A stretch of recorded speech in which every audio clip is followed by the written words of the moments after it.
Hello everyone.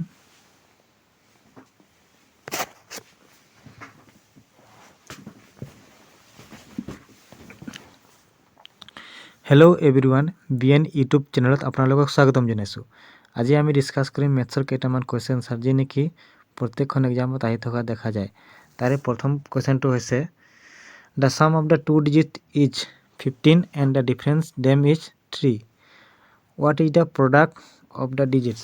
দুটা number দিয়া আছে যি নেকি সিহঁতৰ যোগফল হৈছে 15 আৰু সিহঁতৰ পাৰ্থক্য হৈছে 3। গতিকে সেই দুটা সংখ্যাৰ পূৰণফল কিমান হ'ব? আমি জানো যে ধৰি লৈছোঁ এটা সংখ্যা হ'ল x আনটো সংখ্যা হ'ল y আৰু সিহঁতৰ যোগফল কিমান হৈছে 15। ঠিক তেনেদৰে সিহঁতৰ পাৰ্থক্যটো হ'ব x - y = 3।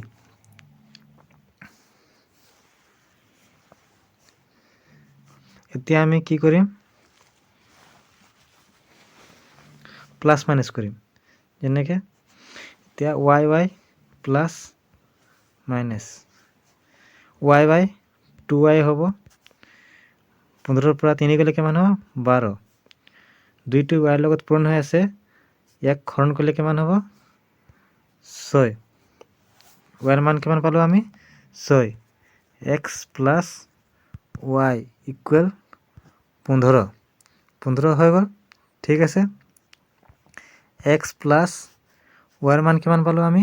6 = 15। 6টো লেফ্ট ছাইডত কি আছে? যোগ হৈ আছে, ৰাইট ছাইডত গ'লে মাইনাছ হ'ব। গতিকে x ৰ মান কিমান হ'ব? 9। আমাক প্ৰশ্নত কৈছে যে সিহঁতৰ পূৰণফল 9 আৰু 6 পূৰণ কৰিলে কিমান হ'ব? 54। গতিকে ইয়াৰ এনচাৰটো হ'ব 54। নেক্সট কুৱেশ্যনটো হৈছে on buying 24 bangles Isha gets 6 bangle free cost. What percent does Isha get as a discount? ইছাই 24টা Bengal কিনিলে আৰু তাৰে 6টা ফ্ৰী পালে। তো সিহঁতৰ মানে কিমান পাৰ্চেণ্টেজ ডিছকাউণ্ট পালে সেইটো নিৰ্ণয় কৰিব কৈছে। ইয়াৰ এটা সূত্ৰ আছে, যেনে D = number of free article into 100 total article. মানে ইয়াৰ এটা সূত্ৰ আছে যি নেকি D = যিকেইটা ফ্ৰী আইটেম পাইছে তাৰ লগত 100 পূৰণ কৰিব লাগিব, আৰু যিমান টোটেল বস্তু আছে তাৰ লগত ডিভাইড কৰিব লাগিব। যেনে ফ্ৰী আইটেম কেইটা পাইছে? 6টা পাইছে, সেইকাৰণে আমি 6 লিখিম ইনটু 100 লিখিলোঁ। ঠিক আছে। লগতে টোটেল কেইটা বস্তু আছে? 30টা আছে। 24 × 6 = 30। ঠিক আছে। 0 0 কেঞ্চেল হ'ল। 3 2 × 6, 2 আৰু 10 পূৰণ কিমান হ'ব? 20। গতিকে ইয়াৰ শুদ্ধটো কিমান হ'ব? 20। তাৰে নেক্সট কুৱেশ্যনটো হৈছে যে how many 3 digit number that are completely divisible by 4। আমাক কৈছে, প্ৰশ্নত কৈছে যে 3টা সংখ্যা যি নেকি 4ৰে বিভাজ্য, সেইটো কিমানটা হ'ব?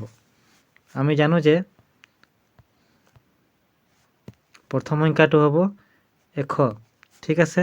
তাৰ পৰা 104, এনেকৈ লাহে লাহে গৈ গৈ কিমান হ'ব? লাষ্টত 996। আমি ক্লাছ 10ত পঢ়ি থকা এটা সূত্ৰ আছিলে যি নেকি তাৰ নাম হৈছে সমান্তৰ প্ৰগতি, আৰু সেই সূত্ৰটো ব্যৱহাৰ কৰি আমি কিমানটা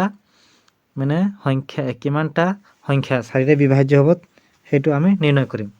তাৰে সূত্ৰটো হৈছে an a plus n minus d। ঠিক আছে।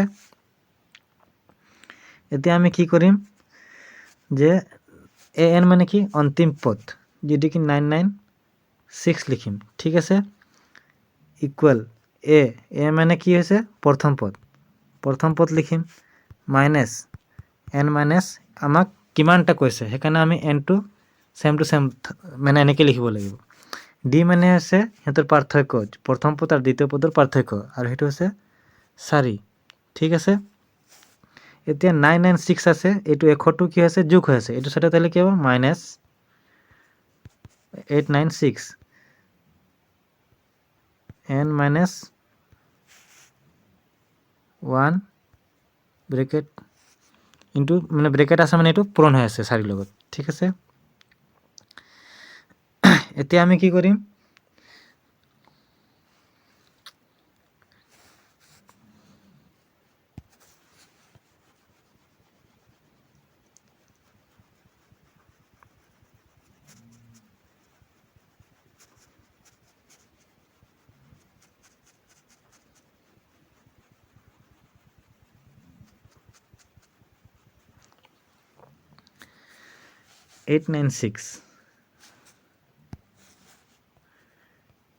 $896 equal 4n - 4। এইটো 896টো -4 লগত এড হৈ যাব, যোগ হৈ যাব। যেনেকৈ এইটো ৰাইট সাইডত -4 আছে, সেইকাৰণে আমি ইয়াত কি লিখিম 900 ইকুৱেল 4n। এই 4nটো এই 4টো এনৰ লগত কি আছে পূৰণ হৈ আছে, লেফ্ট সাইডত আহিলে কি হ'ব হৰণ হ'ব। ইয়াক আমি হৰণ কৰিম।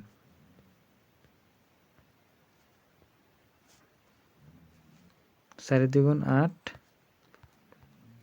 100। তো আমি যদি 4ক যদি 9ৰে হৰণ কৰোঁ আমি কিমান পাম 225, আৰু ইয়াৰ উত্তৰটো হ'ব 225। গতিকে আমি ইয়াৰ পৰা গম পালোঁ যে 4ৰে বিভাজ্য হোৱা তিনিটা অংকযুক্ত সংখ্যা কিমান হ'ব 225টা হ'ব। তাৰ নেক্সট কুৱেশ্যনটো হৈছে the sum of 4 consecutive even integer is 1092, the greatest them is। আমাক প্ৰশ্নত কৈছে যে চাৰিটা বৰ্গৰ সংখ্যাৰ যোগফল দিয়া আছে, আৰু এই বৰ্গৰ সংখ্যাৰ যোগফল হৈছে 1092, আৰু সিহঁতৰ যিটো মানে চবতকৈ বেছি তাৰ মানটো নিৰ্ণয় কৰিব লাগে। ধৰি লৈছোঁ আমি কি বুলি কয় যুগ্ম সংখ্যাটো হৈছে x। ঠিক আছে। নেক্সট হ'ল যুগ্ম সংখ্যা কৈছে x + 2 plus x + 4 plus x + 6। 4টা হৈ গ'ল, 1 2 3 4টা ইকুৱেল কিমান কৈছে 1092। ঠিক আছে, 1092। x কেইটা আছে 1 2 3 4টা, 4x হ'ব। ঠিক আছে। সংখ্যা কেইটা আছে 2 4 6,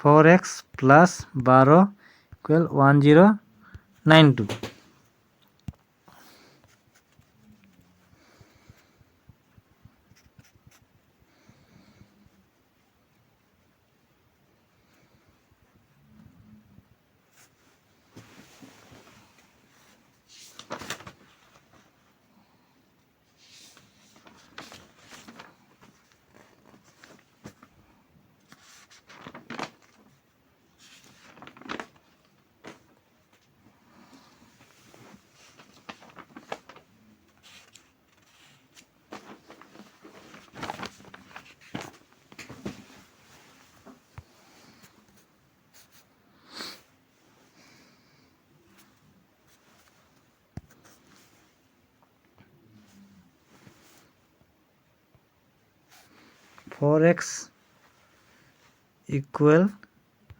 1092 প্লাছ 12টো ৰাইট সাইডত গ'লে কি হ'ব মাইনাছ হ'ব। গতিকে 4x